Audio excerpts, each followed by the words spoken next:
saja tahapannya. Mungkin ini masuk ke lebih detailnya. Login. Jadi login mungkin para siswa sudah pernah ketemu dengan halaman login yang seperti ini. Nanti bisa masuk ke dashboardnya SNBMP, pilihlah untuk pendaftaran SNBP begitu. Nah, syaratnya tadi sudah disampaikan. Untuk bisa masuk ke sini itu syaratnya yang pertama harus punya akun dulu dan sudah permanen. Jadi ini permanen ini penting gitu. Nah, kemudian berikutnya ya kemarin sudah harus masuk menjadi siswa eligible di PDSS dan nilainya sudah lengkap, sekolahnya sudah melakukan finalisasi. Jadi begitu. Ini nggak boleh ada yang kurang ini. Kalau sampai nggak finalisasi nggak dianggap ya jadinya. Maka sekolah ini penting. Kemudian berikutnya adalah merupakan siswa lulusan tahun 2024 bukan tahun lalu begitu ya. Jadi yang boleh ikutan SNBP di tahun ini hanya lulusan tahun ini begitu. Ini penting. Nah, setelah login itu langsung nanti akan mendapatkan ada halaman depan seperti ini untuk melakukan validasi data profil. Nah, ini dicek saja apakah sudah benar atau tidak. Karena ini sebenarnya kita ambil datanya dari yang diisikan waktu pendaftaran akun sebenarnya. Hanya ada satu tambahan di sini tentang tanggungan dari orang tua berapa jumlahnya. Tinggal memasukkan sebuah angka saja dan sudah begitu. Nanti setelah ini bisa masuk ke tahap berikutnya. Tahap berikutnya adalah pemilihan prodi tadi. Pilih prodi tadi cuma pilihan 1, pilihan 2. Tadi Bu Cici sudah menyampaikan batasannya. Kalau milih pilihan 1 boleh dimanapun. Mau sarjana, mau sarjana terapan, mau D3 boleh, silakan. Kalau pilihannya cuma 1. Nah, pilihannya 2 boleh juga mau dikombinasi dengan tadi itu sarjana terapan, diploma 3 itu boleh juga. Nah, hanya ada batasan kalau memilih 2, maka salah satu dari 2 pilihan itu harus berada di provinsi di mana SMA-nya berada. Itu.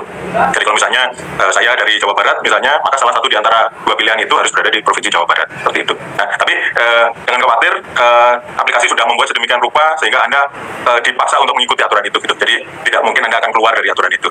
Selama masih bisa dipilih pilihan 1 di sini, pilihan 2 di sini, maka itu akan memenuhi pasti karena aplikasinya sudah diset sedemikian rupa. Nah, di sini ada kekecualian untuk provinsi Papua Tengah dan provinsi Papua Pegunungan karena di sana tidak ada PTN.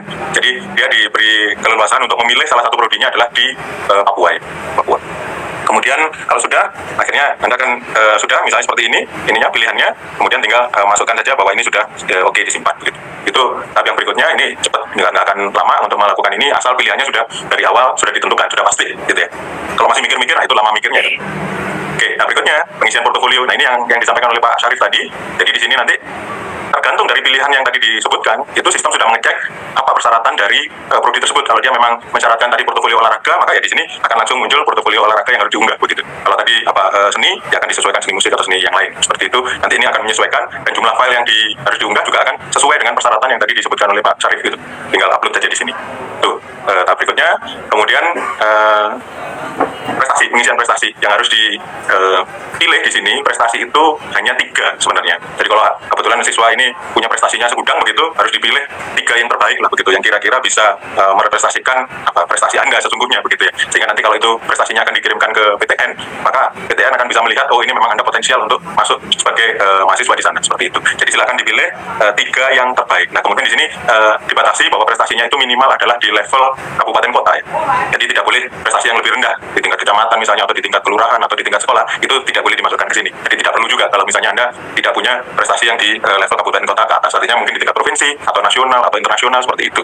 Silakan. Nah, di sini juga ada persyaratannya bahwa yang boleh diunggah itu adalah boleh PDF, boleh PNG atau JPG dan maksimal ukurannya adalah 100 MB. Jadi ini sudah sangat besar yang bisa dimasukkan ke sini untuk mengupload prestasi. Nah, di sini silakan nanti disebutkan deskripsi prestasinya. Kalau bikin deskripsi yang baik ya. Misalnya ini adalah juara 1 lomba menyanyi apa begitu tingkat nasional misalnya yang diselenggarakan oleh ini. Nah, begitu. Jadi di sini semuanya ada guideline-nya, tahunnya tahun berapa, tingkatnya tingkat apa, kemudian di sini individu atau kelompok begitu ini disebutkan di sini.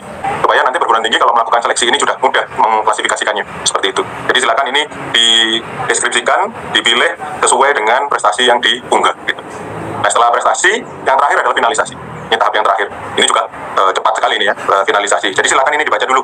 Ini ada disclaimer yang akan mengikat kepada Anda begitu ya, para siswa. Jadi harus dibaca dengan baik, oke atau tidak ini pernyataan ini untuk kasus Anda begitu ya. Kalau misalnya Anda berkeberatan untuk memenuhi ini, ya menurut saya sih jangan diikuti seperti itu. Nanti Anda tidak layak untuk mengikuti SNBP karena di sini mengikat ya. Misalnya sebagai contoh, kalau Anda memilih di sini program studi tertentu dan ternyata diterima, ya Anda harus daftar begitu ya. Tidak boleh terus walaupun diterima terus kabur nggak daftar begitu, itu akan mengikat Anda untuk nggak bisa masuk ke SNBT, tidak masuk lagi ke jalur mandiri, jadi tertutup ini peluang untuk sekolah atau kuliah di perguruan tinggi negeri begitu. Nah, kemudian setelah itu ini dinyatakan setuju, oke. Kemudian berikutnya tahap yang paling akhir, kalau ini sudah disetujui, maka adalah mengunduh kartu. Ini penting untuk disimpan ya kartunya sebagai bukti bahwa siswa tersebut itu adalah terdaftar sebagai peserta SNBP 2024 begitu. Jadi ini disimpan. Karena nanti pada waktu pengumuman kartu ini penting, karena Anda akan melihat lagi berapa sih nomor registrasi saya begitu ya. Karena nanti kalau pengumuman ditanya nomor registrasinya berapa, kemudian tanggal lahirnya berapa